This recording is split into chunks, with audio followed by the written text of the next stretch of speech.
অজ্ঞানতিমিরন্ধস্য জ্ঞানাঞ্জনশলাকয়া চক্ষুরুন্মিলিतं येन তস্मै শ্রীগুরবে নমঃ।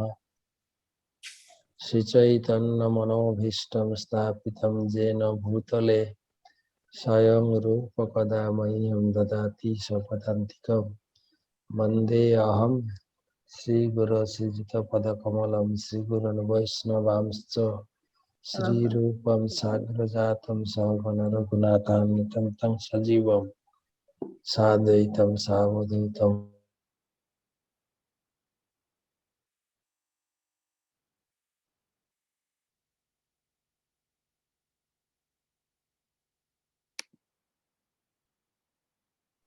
নমো বিষ্ণুপাদায় কৃষ্ণপৃষ্ঠায় ভূতলে শ্রীমতে ভক্তি বেদান্ত স্বামী নিতে নামিনে। নমস্তে সারস্বতী দেবী গৌরবাণী চারিণে নির্বিশেষ শূন্যবাদী পাশ্চাত্য वंशाकल्पतरुभ्यश्च कृपा सिन्धुभ्येव च पतितानां पावनेभ्यो वैष्णवेभ्यो जय श्री कृष्ण चैतन्य प्रभु नित्यानंद श्री अद्वैत गदाधर शिवासादि गौर भक्तवृंद। हरे कृष्णा कृष्णा कृष्णा हरे हरे, हरे राम राम राम हरे हरे। সবাইকে আমরা সুস্বাগতম জানাচ্ছি গৌরাঙ্গ কুটিরে, রাইট? গৌরাঙ্গ কুটিরে আমরা ঠিক আছে, গীতার প্রথম থেকে স্টার্ট করি। আমাদের একটা ক্লাসে নবদ্বীপের কথাও বলার কথা ছিল। নবদ্বীপ, 9টা দ্বীপ এনেও মাঝখানে কোনোদিন আসবো। আমি আজকে গীতার একটা ওভারভিউ দেবো, আমি ডাইরেক্ট শ্লোকে ঢুকছি না। গীতা সম্বন্ধে একটা সম্যক ধারণা আমাকে একটু কো-হোস্ট করতে হবে। আমি একটু স্ক্রিনে আপলোড করব একটু স্লাইড। আচ্ছা, ওকে, ঠিক আছে।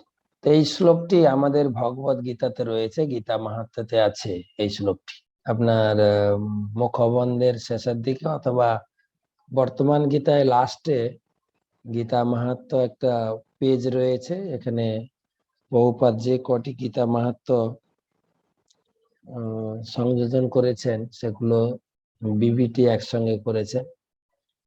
তো অনেকে বলে গীতা ভাগবত পড়ার আগে গীতা মাহাত্ম্য পড়তে হয়, তা না হলে গীতা পড়ার ফল হয় না। তো আমরা গীতা মাহাত্ম্য পড়েই গীতা পড়বো, যাতে লোক কথা বলতে না পারে, তাই না?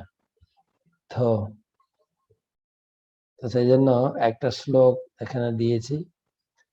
গীতা মাহাত্ম্যতে কি বলা হয়েছে একটা শ্লোক পড়লে আমরা অনেকটা বুঝতে পারবো। একম শাস্ত্রম দেবকী পুত্র গীতম এক দেব দেবকী পুত্র এব এক মন্ত্রস্তস্য নামানি জানি কর্মাপেক্ষম তস্য দেবস্য সেবা। একম শাস্ত্রম দেবকী পুত্র গীতম এক দেব দেবকী পুত্র এব এক মন্ত্রস্তস্য নামানি জানি কর্মাপেক্ষম তস্য দেবস্য সেবা। শ্লোকটার ভাবার্থ এই, একম শাস্ত্রম, একটাই শাস্ত্র পড়ুন। কি শাস্ত্র? গীতা বলেননি কিন্তু গ্রন্থকার ব্যাসদেব লিখছেন দেবকী পুত্র গীতম, যদিও গীতা, কিন্তু তিনি ডাইরেক্ট গীতা লিখলেন না। কেননা আমাদের জগতে গীতার নাম করে অনেক কিছু বেরিয়ে গেছে, দেবী গীতা, চণ্ডী গীতা। আমি এক অনুকূল ঠাকুরের ভক্তদের সঙ্গে কথা বলছিলাম, তাদেরকে বললাম আপনারা গীতা পড়ুন। বলছে না, আমাদের গুরুদেব বলেছেন গীতা পড়ে তোরা বুঝবি না, আমি যেগুলো তোদের জন্য লেখা দিয়েছি ওগুলো হচ্ছে তোদের জন্য গীতা, গুরু গীতা, এইগুলো পড়িস। এই নিয়ে জগতে একটা গীতা নিয়ে বিভ্রান্তি, গুরু গীতা, দেবী গীতা, চণ্ডী গীতা। তাই ভগবান এখানে বললেন আমি ওই গীতার কথা বলছি যে গীতা দেবকী পুত্র বলেছেন। একদম সিগনিফিকেন্ট, পার্টিকুলার ওইটাকে আপনাকে করতে হবে। অন্য যেটা আমাদের পশ্চিমবঙ্গে আছে রামকৃষ্ণ কথা অমৃত, ওটাকে অনেকে গীতা মনে করে। সেই জন্য এখানে বললেন একম শাস্ত্রম দেবকী পুত্র গীতম, একটাই শাস্ত্র পড়বেন, দেবকী পুত্রের মুখ নিঃসৃত বাণী। আচ্ছা, সেই গীতা পড়ে তুমি কি জানবে? পরের লাইন, এক দেব দেবকী পুত্র এব, একজনই আমাদের আরাধ্য দেবতা, তিনি হচ্ছেন দেবকীর পুত্র, অন্য কেউ না। এক এক। আচ্ছা, সেই দেবকী পুত্রকে কি মন্ত্রে পূজা করব, আরাধনা করব? আমাদের দেখবেন এই সনাতন ধর্ম বা হিন্দু ধর্মে এক একটা মন্দিরে যাবেন এক একটা মন্ত্র। ইসকনে লোকের সঙ্গে কথা বলতে গেলে হরে কৃষ্ণ বলতে হবে, ফোন ধরলেই হরে কৃষ্ণ বলতে হবে, খেতে বসবেন ভাত চাই ডাল চাই হরে কৃষ্ণ, ও হরে কৃষ্ণ প্রভু একটু ডাল দিন, হরে কৃষ্ণ একটা রেওয়াজ। আমাদের মায়াপুরে দর্শনার্থী যারা আসে তারা এরকম কৌতুক করতে করতে তারা হরে কৃষ্ণ বলা প্র্যাকটিস করে ফেলে। গেটে ঢুকতে গেলে সিকিউরিটি হরে কৃষ্ণ বলে, মন্দিরে দোকানে যা কিনতে যাবে হরে কৃষ্ণ, ও সারাদিন হরে কৃষ্ণ বলতে থাকে। আর যখন ফিরে যায় গাড়ি করে, তারা গাড়িতে নিজেদের মধ্যে কৌতুক করে, ও হরে কৃষ্ণ প্রভু, ও হরে কৃষ্ণ মাতাজি, নিজেদের ভিতরে হরে যেভাবেই হরে কৃষ্ণ বলছে লোকে।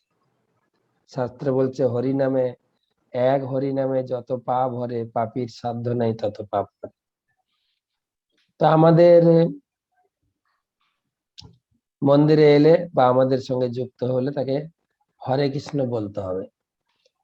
আবার অন্য মন্দিরে যাবেন জয় নিতাই, আবার কোন মন্দিরে যাবেন জয় গুরু। তো কোন মন্ত্র আমরা জপ করবো? তো এখানে লিখছেন দেখেন, এক মন্ত্রস্তস্য নাম, নাম আনি জানি। প্রভুপাদ লিখেছেন সেই দেবকী পুত্রকে পূজা করতে গেলে হরি নাম, হরে কৃষ্ণ কৃষ্ণ কৃষ্ণ হরে হরে, হরে রাম রাম রাম। এক মন্ত্র, এই একটা মন্ত্র কিন্তু কত সুন্দর পরিষ্কার না? একটাই শাস্ত্র পড়ুন, এই শাস্ত্র পড়ে কি জানবেন? দেবকী পুত্রই হচ্ছে ভগবান, আর তাকে পূজা করার একটাই মন্ত্র। লাস্ট লাইনেও একই কথা বলছেন, কর্ম ওপি একম কর্মাপেক্ষম তস্য দেবস্য সেবা। আমাদের প্রত্যেকের একটাই কর্ম হওয়া উচিত, কি? ওই দেবতার সেবা করা। ওই দেবতা মানে দেবকী পুত্রের সেবায় যুক্ত হওয়া। আমরা ভিন্ন ভিন্ন কর্মে যুক্ত আছি, কার চাকরি আছে, কার ব্যবসা আছে, কার চাষবাস আছে, কিন্তু উদ্দেশ্য হচ্ছে দেবকী পুত্রের সেবা করা। তাকে ভোগ নিবেদন করে খাবো, তার উদ্দেশ্যে বাড়ি, গোবিন্দের বাড়ি, সবকিছু তার চরণে নিবেদিত। দেখেন এই গীতা মাহাত্ম্য যদি কেউ বুঝে, শুধু তো গীতা মাহাত্ম্যটা একটা শ্লোক উচ্চারণ করলাম সেইটুকু নয় তো, গীতাটা পড়ে বুঝতে হবে। এই যে গীতা মাহাত্ম্য, প্রভুপাদ এই গীতা সম্বন্ধে বলছেন, গীতার উপদেশ ভাই বুঝো ভালো করি, পাইবে কৃষ্ণের কৃপা ভজিবে শ্রীহরি। কৃষ্ণের কৃপা লাভ করবে যদি তুমি গীতা লাভ করো, গীতা পড়া নিয়ম। এই গীতা মূল কোথা থেকে এসছে? মহাভারতের ভীষ্ম পর্ব থেকে। মহাভারতে আছে কিন্তু এই গীতাটা, মহাভারতের সার। তিনটা ভাগে গীতার জ্ঞান ভাগ হয়েছে, কর্ম শতক, ভক্তি শতক এবং জ্ঞান শতক। প্রথমে কর্মের কথা বলেছেন 6টা অধ্যায়, শেষে ভক্তি, শেষে জ্ঞানের কথা বলেছে, কিন্তু মাঝখানের অংশটা মেন ভক্তির কথা। এই ভক্তি শতকে 6টা অধ্যায়, 7, 8, 9, 10, 11, 12, তার ভিতরে নবম অধ্যায় শ্রেষ্ঠ, নবম অধ্যায় মেন শ্লোক, 34 নম্বর শ্লোক হচ্ছে গীতার মধ্যে সর্বশ্রেষ্ঠ অধ্যায়। গীতার সাবজেক্ট ম্যাটার, গীতার হচ্ছে বিষয়বস্তু, সর্ব উপনিষদ গাবৎ, এটাও একটা গীতা ভারতের শ্লোক। সর্ব উপনিষদ গাবৎ দগ্ধা গোপাল নন্দন পার্থ বৎস সুধীর ভোক্তা দুগ্ধম গীতা মৃতম মহ। গীতা হচ্ছে অন্যান্য বেদ, পুরাণ, উপনিষদ, রামায়ণ, মহাভারত মনে করুন একটা গাভীর মতো। আমরা গাভী পুষি কেন জানি না, এখন গাভী আছে কিনা আপনাদের। লোকে গাভী পোষে কেন? দুধ খাওয়ার জন্য। তো দুধটা কার জন্য? গাভীর জন্য নাকি না সাধারণ মানুষের জন্য? কোনটা? উত্তরটা কি? দুধটা কার জন্য? লোকে গাই পোষে, তো দুধটা কার জন্য? কি উত্তর আছে? সাধারণ মানুষের জন্য।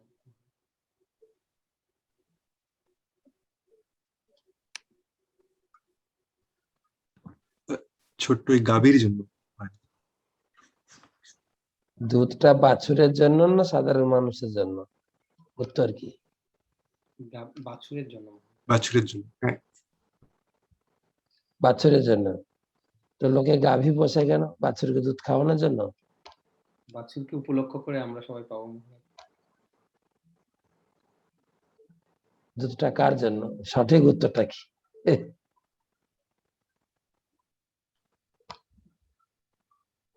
আমাদের জন্য।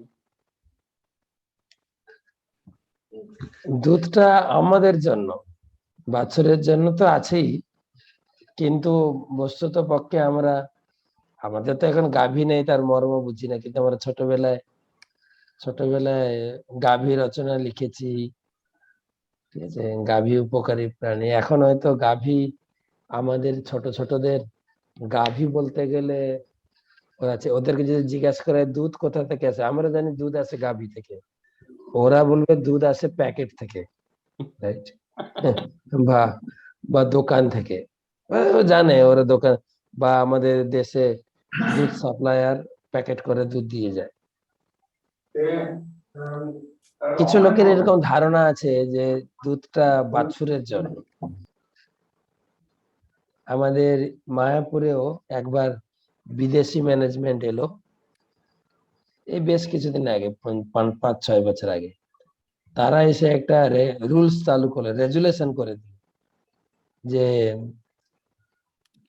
এই গাভীর দুধ দহন করা যাবে না, দুধ হচ্ছে বাছুরের জন্য, বন্ধ করে দিল। এবারে রেজাল্টটা কি হলো?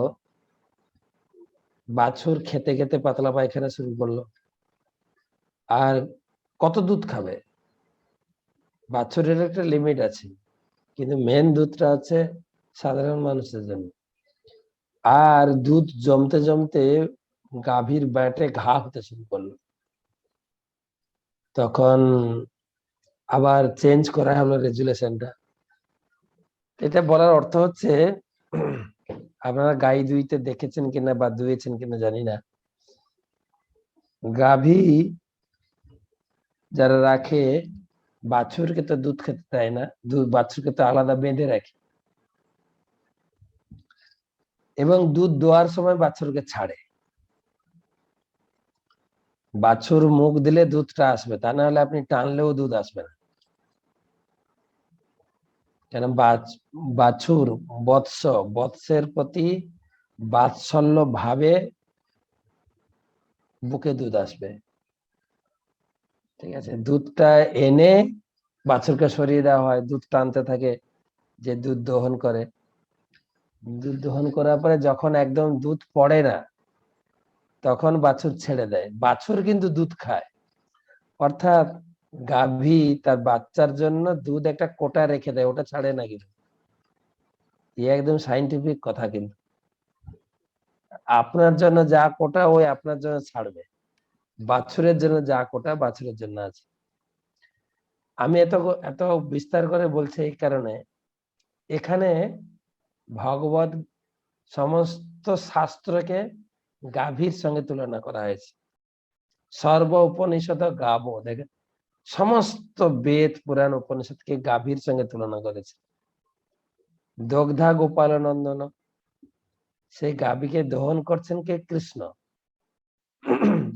বাছুরকে পার্থ,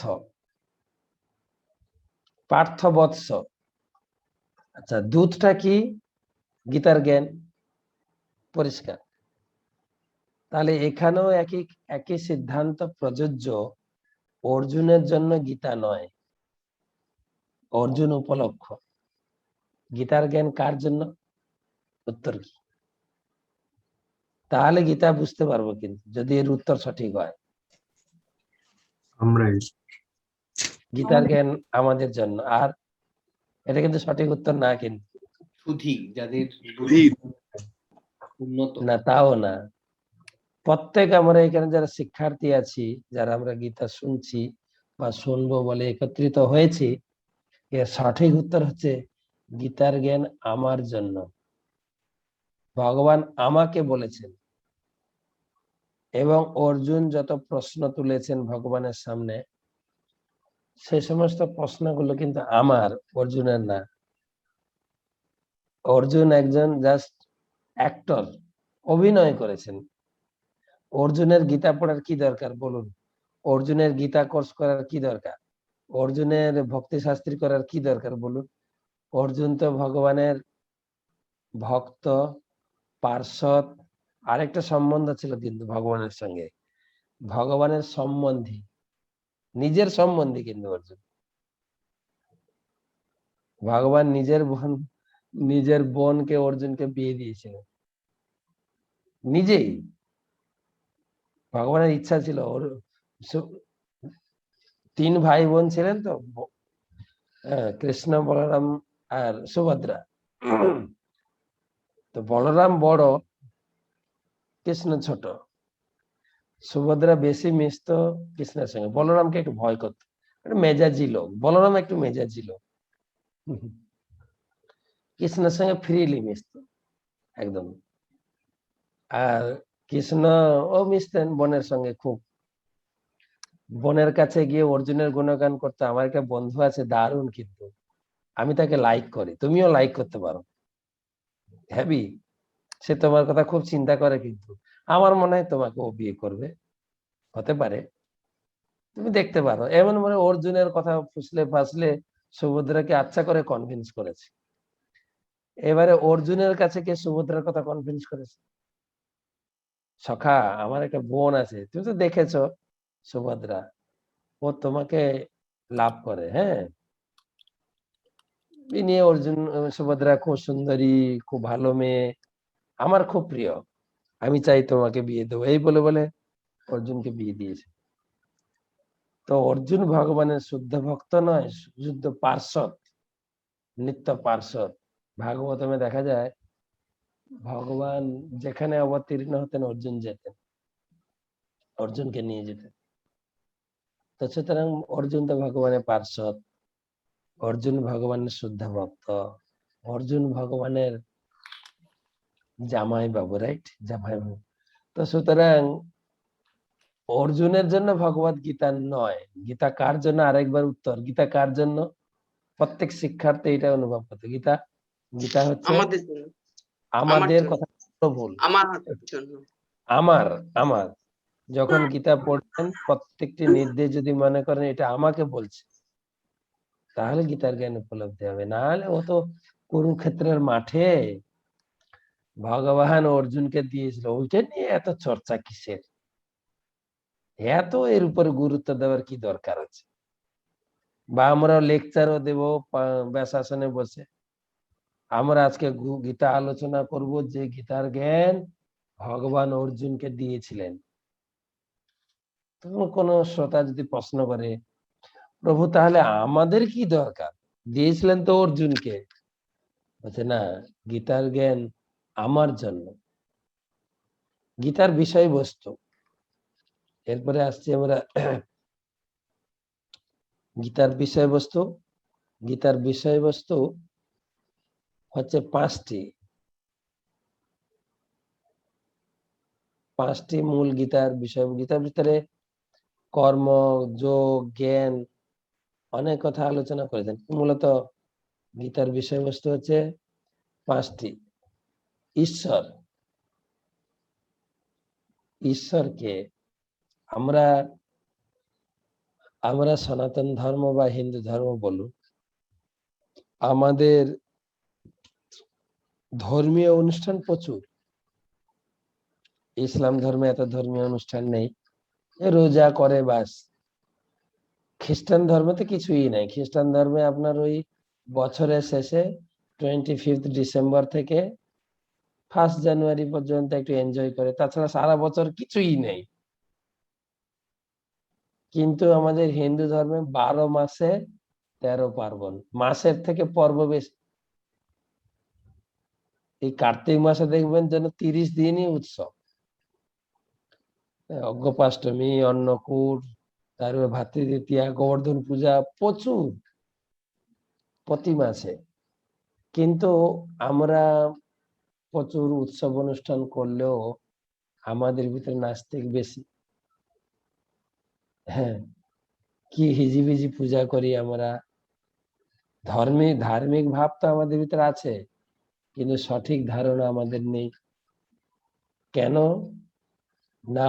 আমরা ধর্ম করি কিন্তু ধর্মের পুস্তক পড়ি না, ধর্মের গাইডলাইন পড়ি না। যেরকম খ্রিস্টান, তারা বাইবেল পড়ে। কোন খ্রিস্টান বাড়ি নেই যার বাড়িতে বাইবেল নেই। আপনারা মুসলিম দেশ থেকে এসছেন অনেকেই, ইসলাম ধর্ম, তাদের বাধ্যবাধকতা রয়েছে, কিন্তু তোমাকে কোরআন পড়তেই হবে। কোন মুসলিম সাহস করে বলবে না যে আমি কোরআন পড়ি না, কোরআন মানি না। কোরআন পড়ে না মানে সে মুসলিম নয়, সে কাফের। কিন্তু আমরা যারা হিন্দু আছি, আমরা কিন্তু জোর গলায় বলতে পারবো আমি ওইসব গীতা টিতা মানি না। গীতা আবার কি? হ্যাঁ, তো যারা বাইবেল পড়ে না তারা খ্রিস্টান নয়, যারা কোরআন পড়ে না তারা মুসলিম নয়, যারা গীতা পড়ে না, উত্তর কি আসবে? উত্তরটা কি? যারা গীতা পড়ে না, কি উত্তর? অনন্ত বিলাস হিন্দু কি না। বলছেন একটা তারা আর হিন্দু না। বলা যাবে তো মাঠে, তো তুমি গীতা পড়ো না, তুমি হিন্দু না। ইভেন আমরাও অনেকে পড়ি না এখানে যারা আছে। এটাও একটা কি বলা যায়, অকাট্য সত্য কথা না। তো গীতাতে দেখুন, আমাদের 3টা গ্রন্থ প্রভুপাদ দিয়েছে, গীতা, ভাগবত, চৈতন্য চরিত। এটা হচ্ছে 3টে মূল গ্রন্থ। গীতার প্রথম শ্লোকটা আপনারা আলোচনা করেছেন। গীতার প্রথম শ্লোকটা কি? ধর্মক্ষেত্রে। তুমি যদি ধর্ম করতে চাও তবে গীতা পড়ো। সোজা কথা, ধর্ম কথা দিয়ে গীতা শুরু হচ্ছে। কি তুমি যদি ধর্ম করতে চাও গীতা পড়ো। আমি একদিন 3টা গ্রন্থের সমন্বয় বলবো, গীতাতে কি আছে, ভাগবত কি আছে, চৈতন্য চৈতন্য। তো তারা দেখেন, ধরুন খ্রিস্টান লোকেরা একজনকে পূজা করে, জেসাস বা গড। মুসলিম লোকেরাও একজনকে পূজা করে, আল্লাহ। সবকিছু কিন্তু আল্লাহ। কিন্তু আমাদের এত হিজিবিজি কেন? উত্তর কি? না, খ্রিস্টান ধর্ম, ইসলাম ধর্ম, তারা তাদের ধর্মশাস্ত্র পড়ে তাদের আরাধ্য দেবতাকে পূজা করে। কিন্তু আমরা পূজা করি কিন্তু ধর্মগ্রন্থ পড়ি না, গীতা আমরা পড়ি না। যার জন্য ওই পাড়ায় দুর্গাপূজা হয়, যাই, একটু ড্রিঙ্ক করে নাচি, ডিজের সামনে নাচি, বাস পূজা হয়ে গেল। হ্যাঁ, ওখানে যাই, ক্লাবে সরস্বতী পূজায় করি। কোন পূজা কেন করা হয়? ধর্ম তো একটা সায়েন্স, ধর্ম কোনো ভাবাবেগ নয়। কিন্তু বিজ্ঞান ভিত্তিক ভাবে ভগবান গীতায় বুঝিয়েছেন কি করা উচিত, কি করা উচিত নয়। আর গীতা কেবল ধর্মের গ্রন্থ বললে সম্পূর্ণ গীতাকে বুঝাবে না। এই ধর্মের গ্রন্থ, আমাদের ওসব পড়ার দরকার নেই না। গীতা, এবং অনেকে করে কি, ওই কেউ ধরো বাড়িতে মারা যাচ্ছে না, এই গীতাটা নিয়ে এসো একটু পড়ে শোনাও, তাড়াতাড়ি মরে যাবে, যা।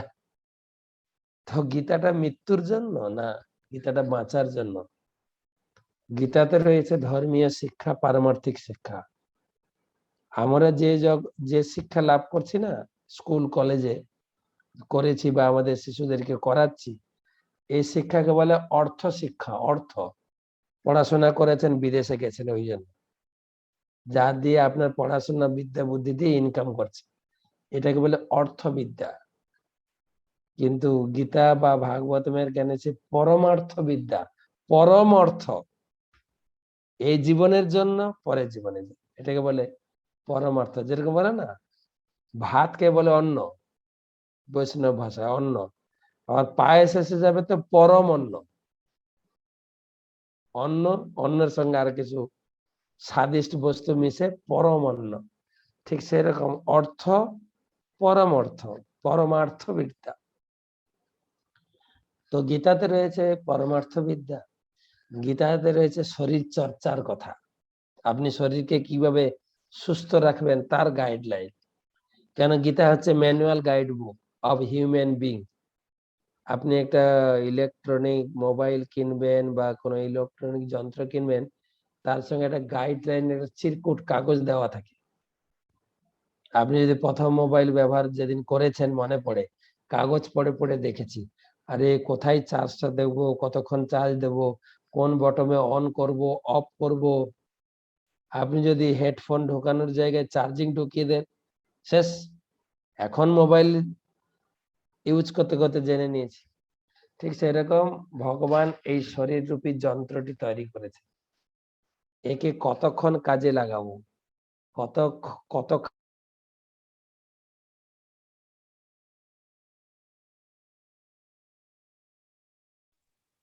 মহারাজ 17 শ্লোক পড়বেন, সেখানে বর্ণনা করছেন ভগবান। 6:17 যুক্ত আহার বিহারস্য যুক্ত চেষ্টস্য কর্মসু যুক্ত স্বপ্ন ববোধস্য যোগ ভবতি দুঃখ। যুক্ত আহার, খাবার খাবেন যুক্ত, কমও না বেশিও না।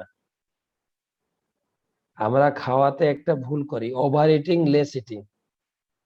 ভালো লাগলে ওভার ইটিং করবো, ভালো লাগলে খাবো না। কিন্তু ব্যালেন্স, যুক্ত আহার, যুক্ত বিহার, একটু হাঁটাচলা করতে হবে, যাকে বলে শারীরিক এক্সারসাইজ, শারীরিক পরিশ্রম। যুক্ত আহার, যুক্ত বিহার, যুক্ত চেষ্টস্য কর্মসু। আমার যে চাকরি সূত্রে কর্মে যুক্ত আছি, এটাও যুক্ত হওয়া উচিত।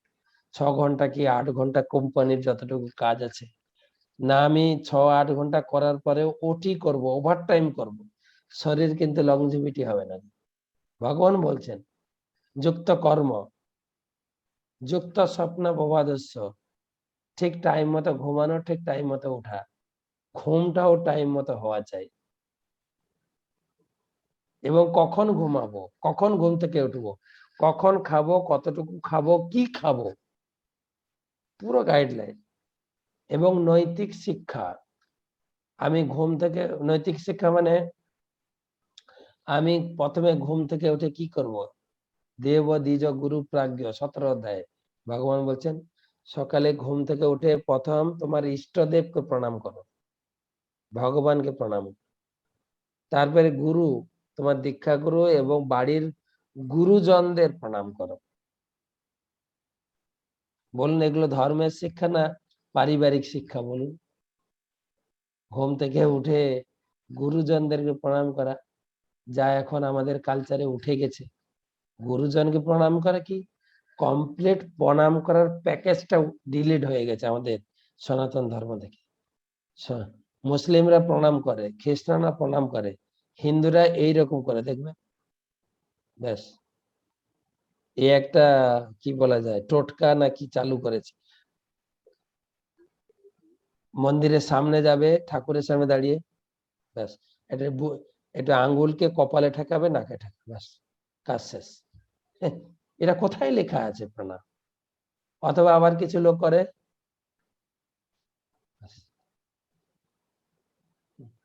এমনকি গুরুজনদের গায়ে পা লেগে গেল, সরি, ব্যাস। এগুলো আমরা কিন্তু শিখিনি বাবা মামার কাছ থেকে। যার গায়ে পা লেগেছে পা ছুঁয়ে প্রণাম করা, আমরা ছোটবেলা পড়েছি। সকালে উঠিয়া আমি মনে মনে বলি সারাদিন আমি যেন ভালো হয়ে চলি। জানি না আপনারা পড়েছেন কিনা, আমি পড়েছি। আদেশ করেন যাহা মোর গুরুজনে, সেই কাজ আমি যেন করি ভালো মনে। গুরুজনদের আদেশ আশীর্বাদ পেলে আমি জীবনে পড়াতে, এই সমস্ত জ্ঞানের প্যাকেজ গীতায় আছে। আপনি কোন শিক্ষা নিতে চান? মূলত গীতাতে বলছেন ভগবান কে জানতে পারবে, যা আমরা গীতা মাহাত্ম্যে শুনলাম, কিন্তু একজনই ভগবান, দেবকীর পুত্র। এখনই একটু আগে পড়লাম, একদম পরিষ্কার। কিন্তু তাদের যেরকম এক ঈশ্বর, আমাদেরও এক ঈশ্বর। কিন্তু শাস্ত্র পড়লে না জানবো। কিন্তু আমরা তো হিন্দু ধর্মের লোক, এইসব তত্ত্ব বুঝি না। একদম উদার ভাবে সবার কাছে বলি, এ কেবল বৈষ্ণব ধর্মের লোকেরা কৃষ্ণকে মানে আর কাউকে মানে না। আমরা কিন্তু ওই রকম না। আমরা কিন্তু এই ঠাকুরের ভিতরে বা ছোট বড় আছে নাকি, ছি, আমরা সব ঠাকুরকে এক বলে পূজা করি। তুমি বললে তো হবে না। পদ্মপুরাণে আরো কঠিন ভাবে বলা হয়েছে। যস্তু, যদি চান আমি শ্লোক পাঠিয়ে দেবো দীনপাবন প্রভুকে। যস্তু নারায়ণম দেবম ব্রহ্ম রুদ্রত্ব দেবতই, যিনি নারায়ণ ব্রহ্মা শিবকে এক বলে মনে করেন, সব পাষণ্ডী ভবের ধ্রুবম। সে ধার্মিক নয়, সে হচ্ছে পাপী নয়, সে হচ্ছে পাপিষ্ট। যদি মনে করেন ভগবান কৃষ্ণ, নারায়ণ, শিব, দুর্গা, কালী সব এক, আপনি ধার্মিক নয়, আপনি হচ্ছেন পাপিষ্ট।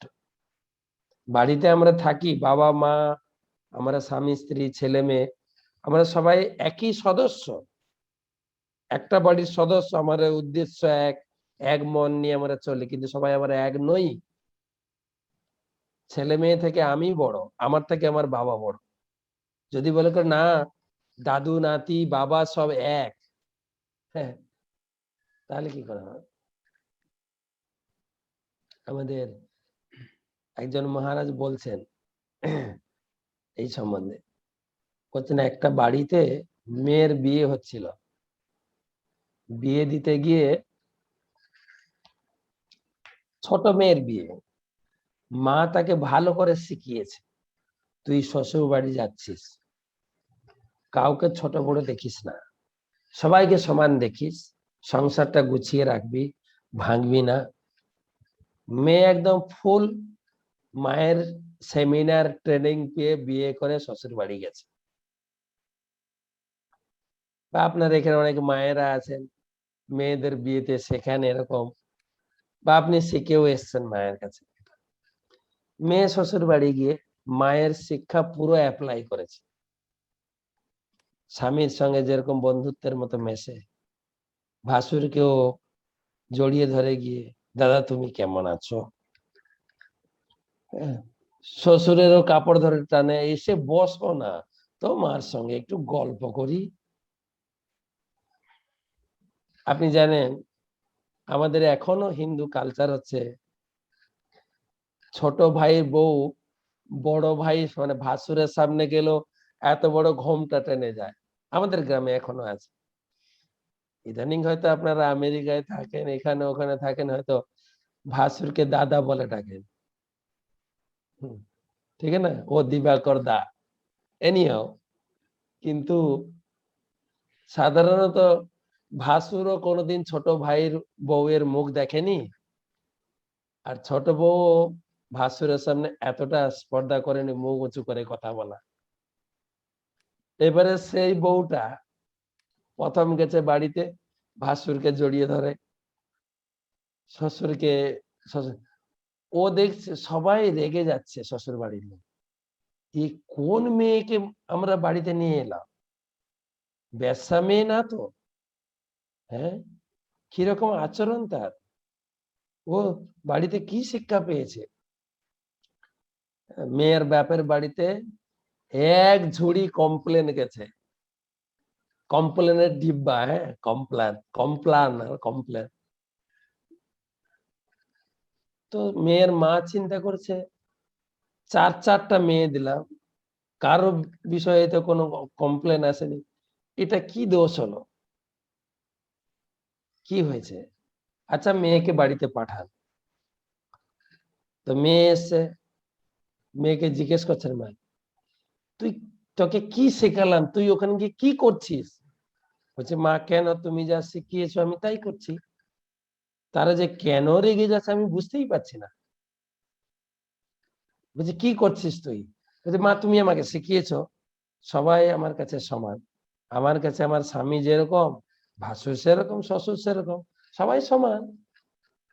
তখন মা বুঝাচ্ছেন, আরে মূর্খ মেয়ে, সমান অর্থে কি সেটা বোঝার চেষ্টা কর। স্বামী তোমার বন্ধুর মতো সমান, তা হলেও স্বামী দেবতা, স্বামীকে সম্মান করবে দেবতার মতো। স্বামী দেবতা বলে না, স্বামী দেবতা। আর ভাসুর যে তোমার স্বামীর বড় ভাই, সে তোমার পিতৃতুল্য,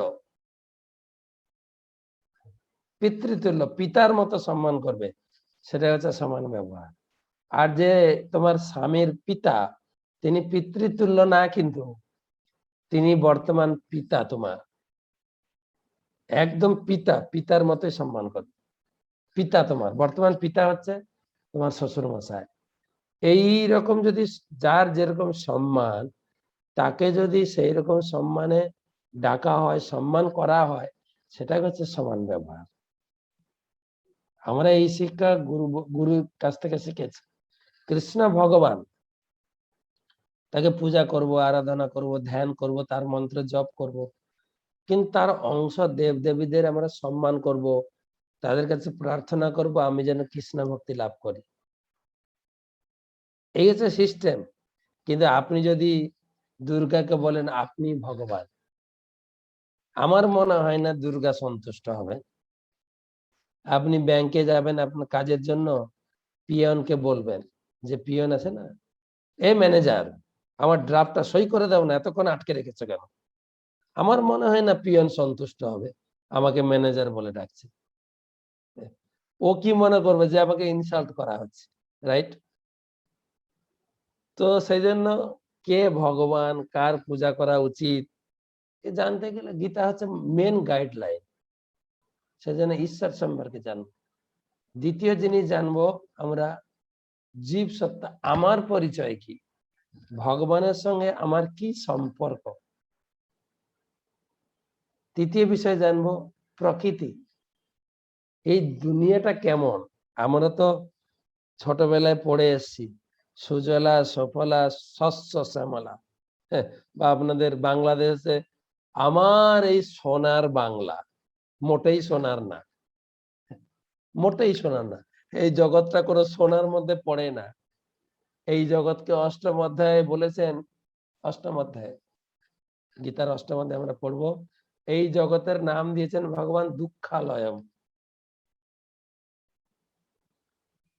আলয় জানো তো, আলয় যেরকম আমরা দোকান, আপনাদের হয়তো অনেকের দোকান আছে, ব্যবসা আছে, আমরা দেশে দোকান বানিয়ে নাম দিই, উমা বস্ত্রালয়, গোবিন্দ ভোজনালয়, ঔষধালয়, বাসনালয়, আছে না? আপনি ভোজনালয়ে যাবেন, ভোজন পাবেন, ঔষধালয়ে গেলে ঔষধ পাবেন, বাসনালয়ে বাসন কোসন পাবেন, বস্ত্রালয়ে বস্ত্র পাবেন। ভগবান এই জগৎ বানিয়ে নাম রাখলেন দুঃখালয়। দুঃখালয় কি পাবেন? দুঃখই পাবেন। যত যা করি না কেন কপালে জুটবে দুঃখ।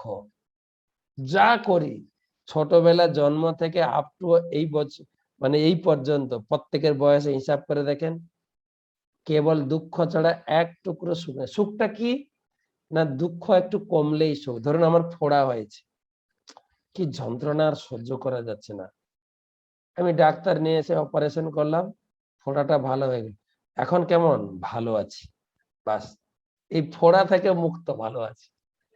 আমাদের প্রভুপাদ তার গানে লিখেছেন বিরহ অষ্টকমে, লিখেছেন দেখবে, চিররোগী দুঃখ ভোগী বিছানাতে শুইয়া শুইয়া, ভালো আছি কয়া হাসিয়া হাসিয়া। আপনাদের কোন রোগী বা আমরা যখন রোগী হসপিটাল নার্সিং হোমে রোগের সঙ্গে লড়াই করি, আইসিইউতে আছি, আপনি দেখতে গেছেন, কাকুকে দেখতে যাবেন, জিজ্ঞাসা করুন কাকু কেমন আছেন, ভালো আছি। আপনি কি মনে করেন ভালো আছে ও? বলুন, ও কি ভালো আছে? ওটাই না। তো সেই জন্য এই প্রকৃতিটা সুন্দর না? 15 অধ্যায়ে ভগবান বুঝাবেন এই প্রকৃতিটা হচ্ছে একটা ছায়া, সুখের ছায়া। এটা একটা উল্টো প্রতিবিম্ব। ধরুন পুকুর পাড়ে যাবেন, যখন দেখবেন পুকুর পাড়ে একটা আম গাছ, এখন আমের সিজন শেষ হলো, আম গাছ ভালো পাকা পাকা আম ধরেছে পুকুর পাড়ে আম গাছে, কিন্তু জলে তাকাবেন যেন আমগুলো জলে আছে, গাছের প্রতিবিম্ব পড়েছে। তো আপনি যদি জলে ঝাঁপ দেন, আম পাবেন কিনা? আম পেতে গেলে কি করতে হবে? গাছে উঠতে হবে। ঠিক সেই রকম দেখবেন এই পুকুর পাড়ে ডালপালা নিচের দিকে, মূল উপরের দিকে দেখা, ঠিক সেই রকম চিন্ময় জগতের প্রতিবিম্ব হচ্ছে এই জগৎ। ওইখানে যা এটাকে এখানে তার উল্টো, পুরো উল্টো কাজ দেখবেন। ওখানে ভগবান চুরি করে তিনি পূজা পেয়েছেন, চৌর্যাষ্টকম ব্রজে প্রসিদ্ধম। ভক্তরা গান করছেন আমাদের পুরুষোত্তম মাসে, ব্রজে প্রসিদ্ধম নবনীত চৌরম দুকুলাম গোপী, কি বলে, ব্রজে প্রসিদ্ধম নবনীত চৌরম। আমি ভুলে গেলাম। ব্রজে তিনি প্রসিদ্ধ কি না, গোপীদের বসন চুরি করেছেন, মাখন চুরি করেছেন, তাকে পূজা করে সবাই। আর কি চুরি করেছে? যে ভক্ত চার চরণে আশ্রয় গ্রহণ করে তার জন্মান্তরের পাপ চুরি করে নেন ভগবান, ওই স্তবকে আছে। তো ব্রজাঙ্গনা নাম দুকুল চৌরম, তো সেখানে চুরি করেছেন, ভগবান পুজো পেয়েছেন। সেখানে অন্যান্য মহিলাদের সঙ্গে নৃত্য করেছেন, রাসলীলা, জয় জয় সর্বজল রাস, সর্বরস সার। রাসলীলা হচ্ছে ভগবানের শ্রেষ্ঠ। এখানে সব উল্টো, কেন চুরি করলে থাপ্পড় খাবেন, উল্টো আপনি সম্মান পাবেন নাকি? অন্য মহিলাদের সঙ্গে ঘুরবেন, জেল আজব। ওখানে যা হয়েছে এখানে তার উল্টো, একদম উল্টো প্রতিবিম্ব। তো এখানে আমি সুখ খুঁজলে পাবো কোথা থেকে? তাই সুখ পেতে গেলে প্রভুপাদ শিখিয়েছেন সারা বিশ্বকে, চ্যান্ট এন্ড বি হ্যাপি, হরিনাম করো, সুখের সন্ধানে চলো। তো সেই জন্য এই প্রকৃতিটা হচ্ছে ছায়া, ভগবানের জেলখানা। আমরা ভগবানের চরণে অপরাধ করে এই জেলখানায় আছি, কিন্তু আমরা এই প্রকৃতিতে জড়িয়ে টড়িয়ে থাকতে চাই। এই প্রকৃতির মালিক হচ্ছেন দুর্গা দেবী। হ্যাঁ, যেরকম রাজাদের গড় থাকে না, গড়, দুর্গ, এই দুর্গের মালিক মা দুর্গা, তাই একে বলে দুর্গা। দুর্গা দেবী ত্রিশূল দ্বারা সবাইকে বশ করে রেখেছেন। ত্রিশূল দেখবেন আদি দৈবিক, আদি ভৌতিক, আদি আধ্যাত্মিক জ্বালা দ্বারা। এবং দুর্গা দেবী বছরে একবার আসেন এই জেলখানাবাসীদেরকে উদ্ধার করার জন্য দর্শন দিয়ে। তিনি হচ্ছেন বৈষ্ণবী মাতা। আমরা জগন্নাথের কথা বলছিলাম, তিনি জগতে প্রসাদ নিয়ে এসছেন জগৎবাসীকে উদ্ধার করার জন্য। তিনি আসেন, কিন্তু তিনি আসেন উদ্ধার করতে, আমরা তার কাছে চেয়ে বসি অন্য জিনিস। 15 দিন আগে থেকে বাঙালিদেরকে শেখানো হয়, মা দুর্গা আসছেন আমাদের জেলে, তুমি কি চাইবে বুঝে নাও, ধনম দেহি জনম দেহি যশ দেহি যদ দেহি, ধন জন চেয়ে নাও। এই করে আমরা জেলে আটকে যাই। কালকে পড়ছিলাম ভাগবতম, প্রভুপাদ লিখছেন আমরা কারাগারে রয়েছি। কারাগারে 3 প্রকার সেল আছে, first class, second class, third class. যারা খুব জঘন্য কর্ম করে তাদেরকে থার্ড সেলে রাখা হয়, থার্ড ক্লাস সেলে। ছোট্ট ঘরের ভিতরে অনেকে থাকতে হবে, কম খাবার দেওয়া হবে, এবং হেভি ডিউটি কাজ করতে হবে। সেকেন্ড ক্লাস একটু উন্নত, অফিসিয়াল জব, খাবার দাবার একটু উন্নত, সবকিছু একটু সুষ্ঠুভাবে থাকে। ফার্স্ট ক্লাস হচ্ছে রাজবন্দি, নেতা মন্ত্রীরা যখন জেলে যায়, তার এসি ঘর, হেলথ চেক আপ, সবকিছু, মোবাইল ফ্যাসিলিটি, সব টিভি থাকবে, সবকিছু। আমাদের পুরুষোত্তম মহারাজ জিজ্ঞাসা করেন কোন ধরনের কয়েদিটা ভালো, সাধারণ লোকে উত্তর দিয়ে দেয় ফার্স্ট ক্লাস কয়েদি। তখন মহারাজ বলেন এইটা হচ্ছে আমাদের দশা, আমরা এখানে ফার্স্ট ক্লাস কয়েদি হয়ে থাকতে চাইছি, তাই মা দুর্গার কাছে চাইছি ধনং দেহি জনং দেহি যশ দেহি যশ দেহি, আমাকে ধন জন যা আমি যেন সুখে থাকতে পারি।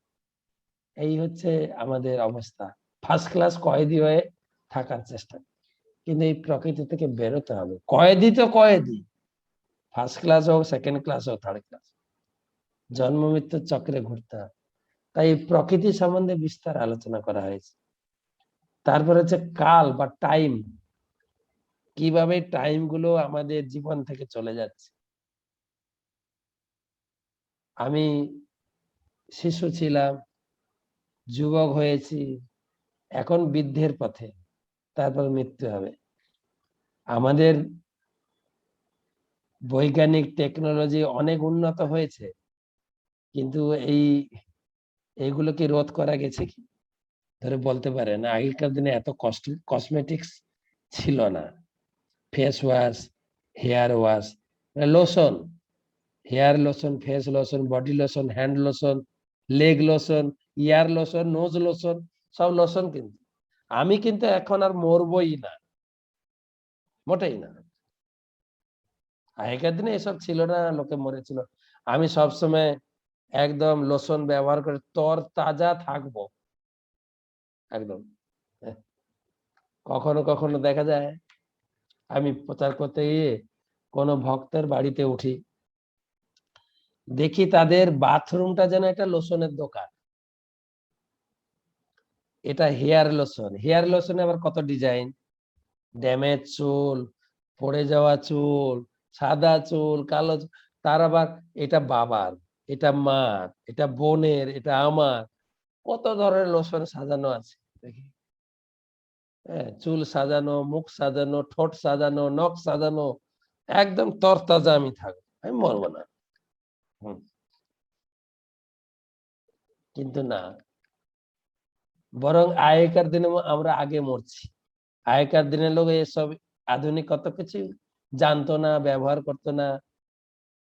তারা অনেক বয়স্ক লোক আমাদের বাড়িতে আছেন, যারা 80, 82, 90, 95, কিন্তু আমাদের তো 30 বছরে চুল পাকা শুরু হয়েছে। কি লজ্জার কথা রে, লুকিয়ে লুকিয়ে সেলুনে গিয়ে কালো করে আসছি, কলপ করে আসছি, ছুটছি। প্রভুপাদ বলেছেন কলিযুগে চুল রক্ষার জন্য 30% টাকা খরচা করে লোকেরা, লোকের ইনকামের 30% টাকা ইনভেস্ট করে চুলে। খাটাখাটনি করে ইনকাম করে, তারপরে পেপার দেখছে আরে আমার চুলগুলো সব পড়ে যাচ্ছে, কোন লোশন ব্যবহার করব, কোন টিপস ব্যবহার করব। আর পেপারে দেখবেন একটা অংশই চুলের চর্চাই আছে, প্রতিটা পেপারে। প্রভুপাদ বলছেন আরে আমাদের এত ইনকামও নেই, বেটার মাথা নেড়া করে ভজন করো। আমাদের টাকা কোথায়, চুলে লাগাবো এত টাকা? তো সবাই আমাদেরকে মাথা নেড়া করে দিই, যা কোনো ঝামেলা নেই, চুল নিয়ে যেন চিন্তা না করে। তো প্রশ্ন হচ্ছে সময় কিন্তু কারোর জন্য অপেক্ষা করে না। আমাদের বাংলায় বলেছি, বাংলায় একটা কথা বলে, সময় চলিয়া যায় নদীর স্রোতের পায়। সময় চলে যাচ্ছে, সময় চলে যাচ্ছে, এটা ভগবান ভালো করে বুঝিয়েছে। পঞ্চম হচ্ছে কর্ম। কি কর্ম আমরা করব, কর্মের ডেফিনেশন 6টা অধ্যায়ে কর্মের কথা বুঝিয়েছেন। প্রথম অধ্যায়, দ্বিতীয় অধ্যায়, তৃতীয়, চতুর্থ, পঞ্চম, ষষ্ঠ, 6টা অধ্যায়। যদিও একটা অধ্যায়ের নাম কর্মযোগ, কিন্তু 6টা অধ্যায়ে কর্ম বুঝিয়েছে। কর্মের জটিলতা, কর্ম নিয়ে বিভ্রান্ত, যেমন কর্ম তেমন ফল, অনেকে বলে কর্মই ধর্ম, এগুলো সব বাজে কথা। কিন্তু সব কর্ম ধর্ম নয় তো। লোকে বলে না কর্মই ধর্ম, কর্ম করে ভগবানকে পূজা করে। তাহলে চোরের কর্ম হচ্ছে চুরি করা, সেটাও ধর্ম। আর পুলিশের কাজ হচ্ছে চোরকে ধরে পিটুনি দেওয়া, সেটাও ধর্ম। কর্মের জটিলতা খুব কঠিন। কিন্তু কি কোন কর্ম, কর্মে কাকে বলে, কর্ম কয় প্রকার, কোন কর্মের কোথায় গতি, এই বিস্তারিত বর্ণনা। এটা যদি না জানি আমাদের সমস্ত কর্ম প্রচেষ্টা কিন্তু বৃথা হয়ে যাবে। আমাদের বাংলায় একটা কথা বলে না, ভাবিয়া করিও কাজ, করিয়া ভাবিও না। কিন্তু আমি কর্ম করব একটু চিন্তা ভাবনা করে শাস্ত্রের ভিত্তিতে। 3 প্রকার কর্ম: কর্ম, অকর্ম, বিকর্ম। কর্ম মানে হচ্ছে ভালো কর্ম, শুভ কর্ম, বা আমরা হচ্ছে গুড কর্ম বলে, আমাদের যে কর্ম আমাদেরকে ঊর্ধ্বগতির উন্নতির দিকে নিয়ে যাবে। অকর্ম, বিকর্ম হচ্ছে উল্টোটা, বাতিল কর্ম, পাপ কর্ম, যার ফলে আমাদের নরক গতি। আর অকর্ম হচ্ছে ভগবানের সেবা, তার ঊর্ধ্ব নিচু কিছু গতি নাই, ও ভগবানের হাতে। কর্মণ্যে ব্যাধি কারস্তে মা ফলেছ কদাচন। ভগবান বলছেন কর্ম করা তোমার অধিকার আছে, ফলটা কিন্তু আমার হাতে। তুমি এমন মনে করো না যে আমি যা করব তা হয়ে যাবে, না। আরে কর্ম অনুযায়ী গতি হবে আমার নেক্সট। আমি গত জন্মে যা কর্ম করছি এই জীবনে ভোগ করছি, সুখ দুঃখ যা হোক। এই জীবনে যা করছি পরের জীবনে ভোগ। এটা কেমন? যেরকম আপনারা অনেকে সার্ভিস করেন, চাকরি করেন, অথবা আপনাদের আন্ডারে অনেকে লোক কাজ করে। এই জুলাই মাস শেষ হলো, আজকে শেষের দিন।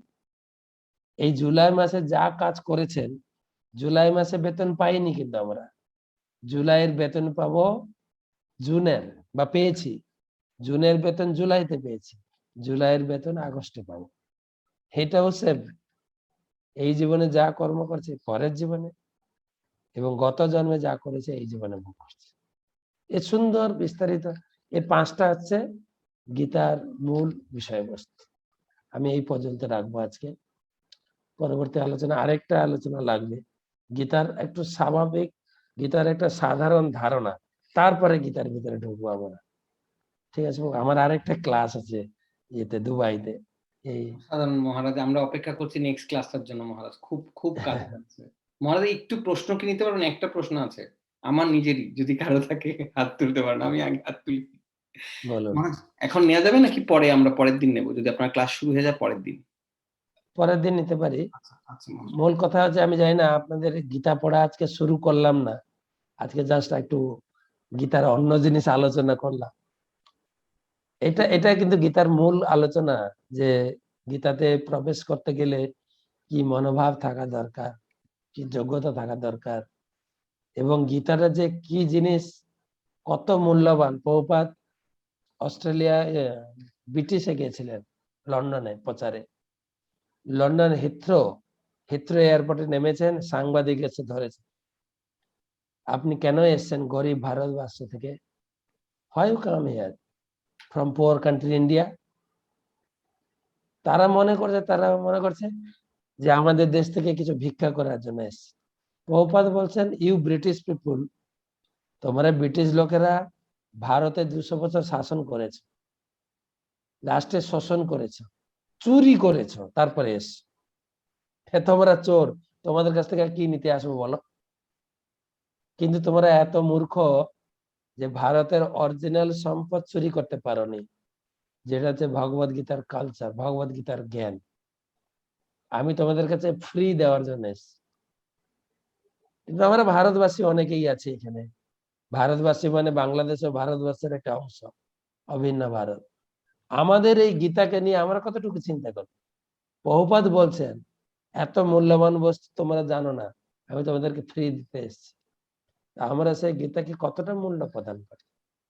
আমাদের শিশুদের কাছে কতটা মূল্য গীতা তুলে ধরি? আমরা শিশুদেরকে গীতা পড়তে দিই না। এখন না, বুড়ো হলে পড়বি। আমাদের একটা উল্টো কালচার।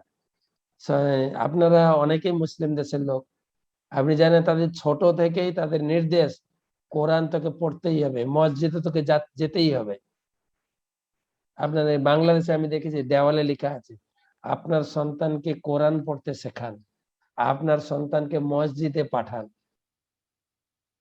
লেখা আছে, কিন্তু অনেক জায়গায় লেখা দেখেছি আমি।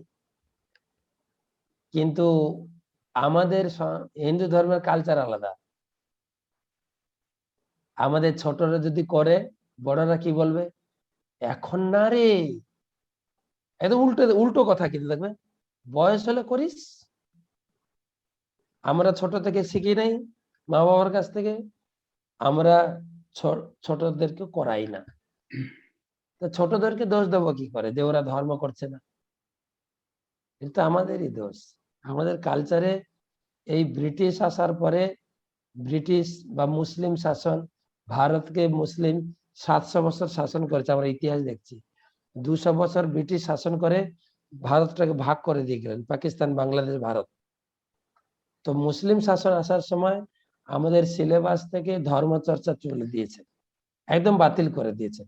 খ্রিস্টান ধর্ম এসে খ্রিস্টান ধর্মকে ঢুকিয়ে দিয়ে গেছে। আমাদের ছেলে মেয়ে এখন খ্রিস্টান স্কুলে পড়ে, আমাদের ছেলে মেয়ে এখন বাংলা বলতে লজ্জা বোধ করে, মাকে মা বলতে লজ্জা বোধ করে, বাবাকে বাবা বলতে লজ্জা বোধ করে। সব খ্রিস্টান কালচার। হ্যাঁ, মম, মা হয়ে গেছে মম, বাবা হয়ে গেছে ডেথ, ড্যাড। আর যত কাকিমা, জেঠিমা, পিসিমা, মাসিমা, মামিমা যত ছিল সব হয়ে গেছে এন্টি। খ্রিস্টান কালচার। সরি, আমার উচ্চারণটা একটু ভুল হচ্ছে, আন্টি, এন্টি বলতে পারেন, সব এন্টি। তো বর্তমান খ্রিস্টান কালচারে আমরা বড় হচ্ছি, আমাদের ছেলে মেয়েকে খ্রিস্টান স্কুলে পড়াচ্ছি। আমরা হিন্দু কালচারটা ধরে রাখবো। কিন্তু গীতার যে, গীতা কেবল সনাতন হিন্দু ধর্মের জন্য না, গীতা সনাতন ধর্মের জন্য অনেক বড়। সুতরাং গীতার উপরে অনেক সম্মান এবং তার উপরে জোর দিতে হবে। ঠিক আছে প্রভু, হরে কৃষ্ণ, ধন্যবাদ। পরের ক্লাস যদি হয় হবে, না হলে জগন্নাথ রথযাত্রা এনজয় করেন। না না না, নেক্সট ক্লাস হবে মহারাজ। শুধু আমাদের এই যে রবিবারেরটা আমরা নিজেদের ক্লাস, আপনার ক্লাস ঠিক আছে একদম যথারীতি, উল্টো আমাদের নেক্সট সপ্তাহে যদি সময় হয় ভালো হবে, কারণ গত সপ্তাহে হয়নি মহারাজ। গত সপ্তাহে এটা দিলাম তো, হ্যাঁ, ডিউ হয়ে গেল না। নেক্সট, আচ্ছা নেক্সট সপ্তাহে ঠিক আছে। ঠিক আছে মহারাজ। তাহলে আমারও একটু সুবিধা হবে, কেননা দুটো ক্লাস পর পর পড়ে যাচ্ছে, যার জন্য। তারপরে আবার গুরু মহাজের ক্লাস একটু পরেই। আচ্ছা, ঠিক ঠিক আছে। আছে, তাহলে সবাইকে তাহলে next ধন্যবাদ, week। হরে কৃষ্ণ। ধন্যবাদ, প্রণাম। Next Saturday right? নেক্সট আমাকে একটু সেম টাইম। রিমাইন্ড দেবেন, হ্যাঁ রিমাইন্ড দেবেন আগের দিন। হ্যাঁ হ্যাঁ হ্যাঁ মহারাজ। হরে কৃষ্ণ প্রভু, ধন্যবাদ, প্রণাম। হরে কৃষ্ণ। ধন্যবাদ, প্রণাম মহারাজ। হরে কৃষ্ণ প্রভু, ধন্যবাদ প্রণাম মহারাজ। হরে কৃষ্ণ। হরে কৃষ্ণ। দণ্ডবত প্রণাম, দণ্ডবত প্রণাম। আজকে তাহলে ক্লাস আমরা এখানে শেষ করি, যাতে আমাদের সকালবেলা জপ ঠিক মতন হয়। আর অনন্ত বিলাস প্রভু জানিয়ে দেবেন আপনাদের রবিবার থেকে জপ গ্রুপ চ্যান্টিং এর আইডি। যারা যারা, এটা সবাইকে না, প্রভু তুমি কিছু বলতে চাও বলো, এই দায়িত্বে আছেন অনন্ত বিলাস প্রভু। হরে কৃষ্ণ, সবাইকে জানিয়ে দিই, একটা সেকেন্ড। হ্যাঁ, সবাইকে জানিয়ে দিই যে আমাদের জপ গ্রুপ চ্যান্টিংটা যারা যারা ইন্টারেস্টেড তারা আমাকে জানাতে পারেন, তাহলে তাদের সবাইকে লিঙ্কটা পাঠিয়ে দেবো। এমনি আমাদের জপ সেশনটা তো চলছেই রেগুলারলি। আর এই জপ সেশনে মানে একটা পার্সোনাল রিয়েলাইজেশন বলে দিই যে যারা যারা জপ ইমপ্রুভ করতে চায়, যারা যারা রিয়েলি সিনসিয়ার হতে চায়, তাদের জন্য এই জপ সেশনটা এক্সট্রিমলি হেল্পফুল। তাই সানডেজ আর একাদশী এই দুটো দিনকে আমরা এই গ্রুপ সেশন চলবে, তাই জন্য যারা যারা ইন্টারেস্টেড তারা আমাকে রিচ আউট করতে পারেন। তাই জন্য আমি লিঙ্কটা পাঠিয়ে দেবো, শুধু তাদেরকে, ঠিক আছে, যাতে কি মানে সবার জন্য যাতে এটা একটা ইয়ে না হয়, এটা লোড না মনে হয় এরকম ইয়ে। কিন্তু যারা রিয়েলি সিনসিয়ার, যারা এটার জন্য ইয়ে করতে চায়, তাদের জন্য ডেফিনেটলি আমি পাঠিয়ে দেবো, ঠিক আছে। ওই লিঙ্কটা কিন্তু হ্যাঁ প্রভু, এই লিঙ্ক হ্যাঁ, ইন্ডিয়াতে সানডেতে তো, ইন্ডিয়া সানডে ইন্ডিয়া সানডে মানে দুপুর বেলায় 2:30 PM। 2:30 PM। হ্যাঁ, অ্যাকচুয়ালি টাইমটা আমি টাইম আর এগুলো সব ডিটেলস আমি জানিয়ে দেবো, ঠিক আছে। আর এই লিঙ্কটা যেটা হবে, এই লিঙ্কটা কিন্তু সেম আমাদের এই গৌরাঙ্গ কুঠির লিঙ্ক না, মানে যেটা আমরা ক্লাসের যে লিঙ্ক, ক্লাসের লিঙ্ক আর এই লিঙ্কটা সেপারেট থাকবে, যাতে আর কি সবাই আমার বারবার টেক্সট মেসেজ করে প্রভু ঢোকার চেষ্টা করছি, প্রভু ঢোকার চেষ্টা করছি, হঠাৎ হঠাৎ এরকম না হয়। এই লিঙ্কটা ডিফারেন্ট লিঙ্ক হবে, আর এই লিঙ্কটা শুধু যারা ইন্টারেস্টেড। এবং অনন্ত বিলাস প্রভু একটা কথা মিস করেছে, সেটা হচ্ছে যে, প্রভু আমি ওটা অ্যাড্রেস করছি, সেটা হচ্ছে যে আমাদের এইটুকু কমিটমেন্ট থাকতে হবে, অ্যাট লিস্ট 45 মিনিটসের জন্য আমরা বসবো। মানে 1 ঘন্টার সেশনটা এখন থাকবে, এখন আপাতত 2 দিন। তারপরে যারা সিনসিয়ার রেগুলার অ্যাটেন্ড করছে, যারা আনন্দ পাচ্ছে, যারা ফিডব্যাক জানাবে, তাদের জন্য আরো বেশি। এই করতে করতে প্রতিদিন তো চলছেই, প্রতিদিন যেমন চলছে তখন তারা প্রতিদিন জয়েন করতে পারে। না এমনি প্রতিদিন চলছে না প্রভু, রবিবার আর সেটা ছাড়া? এখন চলছে মাতাজি, অনন্ত বিলাস প্রভু যেটা বললেন সেটা হচ্ছে আলাদা লিঙ্ক, আমাদের এই লিঙ্ক না। পুরোপুরি তারা অনন্ত বিলাস প্রভুকে টেক্সট মেসেজ করে জানাবে যে আমরা এই গ্রুপ চ্যান্টিং এ জয়েন করতে চাই, অথবা গ্রুপেও জানাতে পারেন, কোনো অসুবিধা নেই। সোশ্যালেও জানাতে পারেন, সোশ্যাল গ্রুপে বা আপনারা সবাই গুরু পরম্পরায় আছেন তো, তাই না? আমাদের সোশ্যাল গ্রুপ যেটা গুরু পরম্পরা, আমি জানি আরো একটা যেটা কোর গ্রুপ আছে, সেখানে যারা শেল্টারে আছেন তারা আছেন, যারা শেল্টারে নেই তারা নেই, সেটার কথা হচ্ছে না। কিন্তু গুরু পরম্পরাতে আপনারা সবাই আছেন, আপনারা গুরু পরম্পরাতে জানাতে পারেন যে কিন্তু এমনি অন্য দিন তো আমরা সেম লিংকে জয়েন করতে পারবো নাকি না? না না, ক্লাসের মতো থাকবে অপর্ণা মাতাজি, ক্লাসের মতোই থাকবে যেরকম হচ্ছে। না চ্যান্টিং এরও তো ক্লাসেরটা দিয়েই আগে জয়েন করেছিলাম একদিন। সেটাই বলা হলো যে সেটার জন্য অসুবিধা হচ্ছে, এই জন্য আমাদের লিঙ্কটা ডিফারেন্ট হবে। অনন্ত বিলাস প্রভু আর একটা লিঙ্ক দিয়ে দেবে, এই লিঙ্ক এই মিটিং আইডি না, কেমন? তো সেই লিংকটা দিয়ে কি প্রতিদিনই হবে, মানডে টু ফ্রাইডে মানে শুধু এখন কারেন্টলি সানডে আর একাদশের দিন মাতাজি। এখন আর আগের মতো প্রতিদিন নেই? আমরা মাতাজি যেটা আমরা বলার চেষ্টা করছি সেটা হচ্ছে ইনিশিয়ালি আমরা এই সানডে আর একাদশী দিয়ে স্টার্ট করব, যারা সিনসিয়ার তারা তারা তারপরেও রেগুলার বেসিসে কন্টিনিউ করতে পারবে। ভুলে গেলেও চলবে এখন। হ্যাঁ, সানডে আর একাদশী, এক্স্যাক্টলি, শুধু সানডে আর একাদশী মাতাজি, ঠিক আছে? এবং তাদের জানাতে হবে, নাহলে লিঙ্ক পাবেন না, সবাইকে লিঙ্ক দেওয়া হবে না, কারণ কি তাহলে মুশকিল হয়ে যায় কারা ঢুকছে কারা বেরোচ্ছে, যাতে আমরা ট্র্যাক রাখতে পারি, জানতে পারি যে সবাই আছে। এই কমিটমেন্ট থাকতে হবে, আমি অ্যাটলিস্ট 45 মিনিটসের জন্য বলবো। প্রভু সানডেটা ঠিক আছে, একাদশীর দিনটা অনেক সময় ওয়ার্কিং ডে পড়ে যায়, তো কোনো অসুবিধা নেই মাতাজি, কোনো সেই দিনটা যদি বাদ যায় তাই। যারা ইন্ডিয়া বাংলাদেশ থেকে আছেন তাদেরটা আমরা বুঝতেই পারছি, তাদের দুপুরবেলা ওয়ার্কিং ডেজটা কাউন্ট হবে না, তারা যখন পারলো বসলো, কিন্তু তারা বসতে চায়, এটা একদম ফাইন। কারণ ওনাদের তো, আপনাদের তো দুপুরবেলায় হচ্ছে, রবিবার ছাড়া সম্ভব না।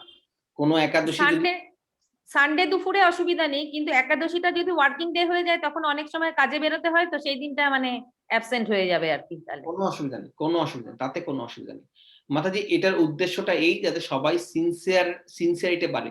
হ্যাঁ, একদিন দুদিন বাদ যাবে, অনেকেরই বাদ যাবে, নানা রকম শরীরের কাজ আছে, হ্যাঁ, আমাদেরও মিস হয় কখনো কখনো, এরকম হয় যে একজন আগে জয়েন করেছে তো, কিন্তু ওটা অসুবিধা নেই। 2-1 দিন এক্সেপশনাল দিন, 2-3 দিন হয়ে গেল, কখনো শরীর খারাপ কোনো ফ্যামিলি, ওটা কোনো ব্যাপার নেই, কিন্তু অ্যাটলিস্ট 45 মিনিটসের কমিটমেন্ট যেন থাকে, যেন আমরা বসছি, হ্যাঁ, খুব বেশি ফ্রিকুয়েন্টলি মিস না হয়, হ্যাঁ, যাতে আমরা বুঝতে পারি যে হ্যাঁ এটা। আর ইন্ডিয়া বাংলাদেশের জন্য একদম ফাইন, আপনারা চিন্তা করবেন না, কারণ উইকডেজে থাকলে স্বাভাবিকভাবে ওটা মিস হবে। তো হ্যাঁ, রাশিয়াতেও তাই, রাশিয়ার ক্ষেত্রেও একই কথা প্রযোজ্য। প্রভু আমি একটা কিছু বলতে চাচ্ছিলাম। বলুন। ওই বলছিলাম যে ওই আপনারও তো মানে দিদিমা হন, আমাদের অতসী মাতাজির যে মা দিদিমা, উনি একটু অসুস্থ, তো আমরা কি রবিবারে ওনার জন্য একটু প্রার্থনা করতে পারি সবাই মিলে? হ্যাঁ, অবশ্যই। আমরা এই রবিবারে তো ক্লাস হচ্ছে না মাতাজি, এই রবিবারে ক্লাস হচ্ছে না, তো অবশ্যই আমরা এখনই সবাই মিলে একবার হরে কৃষ্ণ মহামন্ত্র জপ করি। হ্যাঁ, অতসী মাতাজির মায়ের জন্য, হ্যাঁ, সবাই মিলে একবার হরে কৃষ্ণ মহামন্ত্র জপ করি। হরে কৃষ্ণ হরে কৃষ্ণ কৃষ্ণ কৃষ্ণ হরে হরে হরে রাম হরে রাম রাম রাম হরে হরে। হরি বল। থ্যাংক ইউ মাতাজি। You welcome. ঠিক আছে, তাহলে আমরা আজকের ক্লাস এখানেই রাখছি। আজকের ক্লাসটা কিন্তু খুব গুরুত্বপূর্ণ হলো, আমরা সবাই যেন এটা মনে রাখি। অনন্ত বিলাস প্রভু এই রেকর্ডিংটা আপলোড করে দেবে সবাইকে। ধন্যবাদ, প্রণাম। আবার দেখা হবে। আমি আপনাদের আপডেট জানাবো, কিন্তু খুব সম্ভবত এই রোববারে ক্লাস হচ্ছে না, কারণ আমাদের রথযাত্রা, চিলড্রেন রথযাত্রা এই প্রোগ্রামের জন্য। নেক্সট শুক্রবারে রাত্রে ইস্টার্ন সময়, মানে ঠিক এই আজকের সময়, আজকে যেখানে যেরকম সময়, সেই সময় আমরা আবার সামনের সপ্তাহে মিলিত হচ্ছি। সামনের সপ্তাহে দুটো দিনই হবে, সামনের সপ্তাহে দুটো দিনই ক্লাস হবে। হরি বল। হরি বল, জয় হরে শিল কৃষ্ণ। প্রপাত কি জয়, জয় অনন্ত কোটি বৈষ্ণব বৃন্দ কি জয়। জয়।